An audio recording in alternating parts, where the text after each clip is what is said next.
Medicine is hard. There is no way around it. And while textbooks and test scores matter, there's one thing that can quietly shape your career more than anything else. And that's mentorship, or the relationships that you build. But here's the funny part. Most of us are not taught how to find a good mentor, how to be a good mentor, or how to be a good mentee. And in the end, it's about building relationships that last, so learning those skills are so important. Hi, I'm Dr. Ben. I'm a physician with over 20 years of experience in academic medicine, and I created this channel to share the information that we rarely teach in medicine and assume that everyone knows, mostly to our detriment. In this video, I'm going to break down what makes mentorship different from advising or coaching, how to find the right mentors for your stage of training, and how to make those relationships work so that you don't have to figure it out as you go. So let's start with a simple question. What is mentorship? Very simply, is the influence, guidance, or direction given by a mentor. A mentor is someone who's more experienced than you, who invests in you. They've walked in your shoes and share their knowledge and experience to help you improve your skills, support your goals, your growth, and how to think about your career. Now, here's how that's different from an advisor and a coach, who are also individuals that you may rely upon in your career. An advisor is someone with technical expertise who can help you in a specific situation. They typically give short-term advice and tell you how to do something. Their advice is frequently task or system-based, like which electives to choose when you're in medical school, or how to prepare for promotion and use the promotion application system. They frequently have training and education that is specifically allowing them to be an advisor, but they usually don't have experience working in the field that you'll be working in. So in short, they know how to work in the system, but they won't be working in the system the same way that you will. A coach, on the other hand, guides, supports, and empowers individuals to achieve their personal or professional goals through structured conversations, feedback, and encouragement. Coaches have training specifically to learn how to be coaches. They help people identify skills, identify strengths and weaknesses, set goals, and overcome obstacles. In medical education and medical careers, a coach can be used to guide students and trainees. So coaches offer support in developing clinical skills, professionalism, and leadership abilities. They help medical professionals recognize areas for growth. Coaches assist individuals in making informed career choices and advancing professionally. A mentor, on the other hand, is someone who walks along beside you for the long game. They ask, where do you want to go, and how can I help you get there?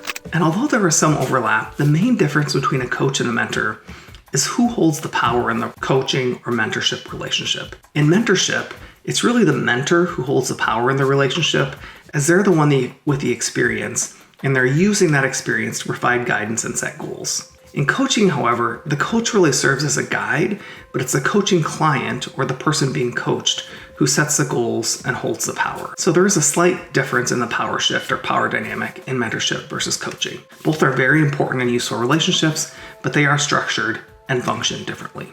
Make sense? So now that we understand the difference between a mentor, an advisor, and a coach, let's shift our focus back to mentorship and talk a little bit more about it.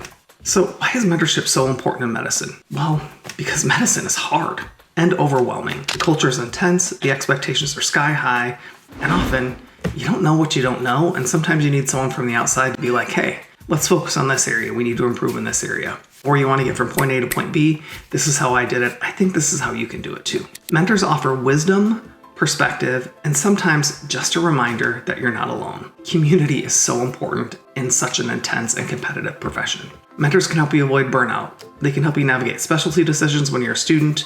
They can help you network and make connections. And most importantly, they can help you become a better doctor and a better version of yourself. I remember my relationships with my early mentors.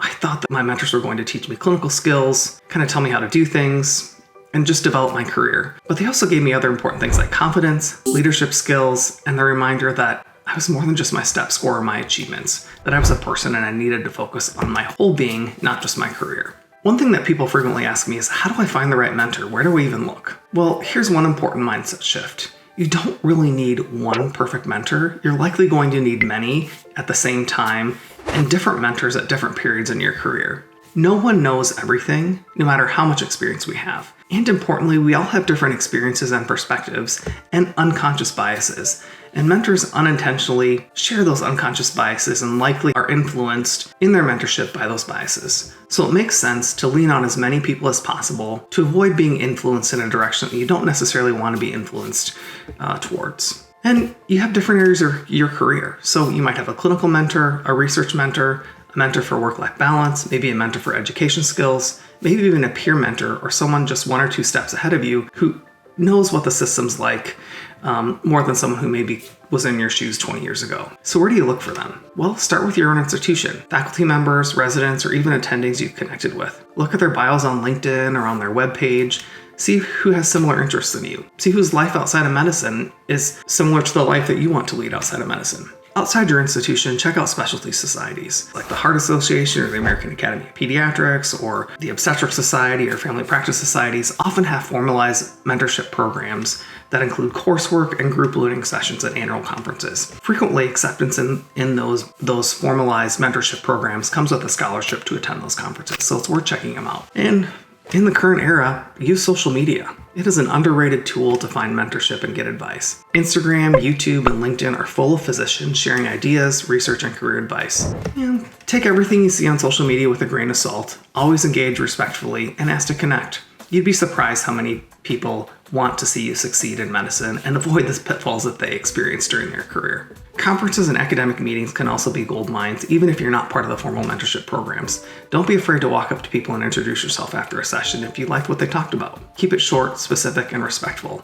Bring a business card with you and share your contact information or ask for theirs so you can get in touch later. A simple script like, "Hi, I'm Dr. Ben. I'm a med student or resident interested in your field. I really admired your work, and I'd love to learn from your journey if you're open to a brief conversation. Here's how you can get a hold of me, or can I have your contact information?" So in the long term, finding a mentor is one thing, but building a strong, effective relationship takes intention. Here are a few tips to foster a good mentor-mentee relationship. First, set expectations early. How often will you meet? Will it be over coffee, or Zoom, or email check-ins? Next is be prepared.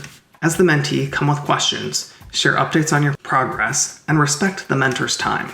Make it mutual. Great mentors are energized by mentoring, but they don't want to feel like a one-way ATM of advice. Share what you're learning and how it's impacting you. Give them feedback along the way as well. Some programs even use mentorship agreements. It doesn't necessarily have to be formal, but in my experience, mentorship agreements are great because it sets expectations for both sides of the table.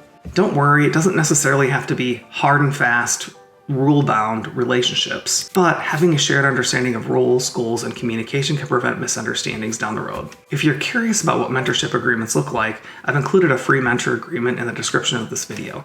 Just click the link and download it, and share that with your mentor to see what they think about it. It should be editable and adjust the agreement to something that works for you and your mentor. Remember that mentorship isn't a transactional situation, it's a relationship. So show up, be curious, and follow through. Ask your mentor questions about themselves, as well as asking for advice about your career.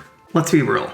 Not every mentor-mentee relationship is going to be a perfect fit. Sometimes the connection works early in your career, and it fizzles over time. Sometimes the connection is never strong, or your paths diverge, or you simply grow beyond what they can offer. To be honest, there's nothing more rewarding to a mentor than seeing their mentee surpass them and becoming the mentor themselves, or reaching out to other mentors because you can no longer support them. It means you've done your job. And all of that's okay. When mentor-mentee relationships change, reflect on what you learned. Thank the mentor genuinely for their time and support. And if appropriate, keep the door open for future conversations. And then move on. Go find the guidance you need for your next chapter, or step in the mentor's shoes yourself. There are a few red flags to watch for as you're looking for mentors. If your mentor is constantly canceling, seems vague, uninterested, or is disrespectful, then that's not mentorship. That's a mismatch and a bad relationship that you don't need to stay in. It is rare that you will find someone that will intentionally sabotage or sink your career. And there are avenues for you to manage those relationships if you happen to be in the rare, unfortunate circumstance where you're in a toxic relationship and the mentor could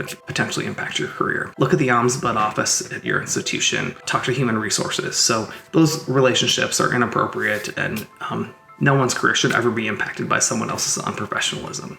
Remember that you deserve mentorship that lifts you up, not drains you. Mentorship is one of the most powerful tools in medicine, and it shouldn't be intimidating. Start by identifying where you need guidance, reach out with courage, and be open. When you find a mentor who believes in you, show up ready to grow. Now I want to hear from you. Have you had a mentor who made a difference for you? Or are you still looking for that person? Drop a comment below and share your story.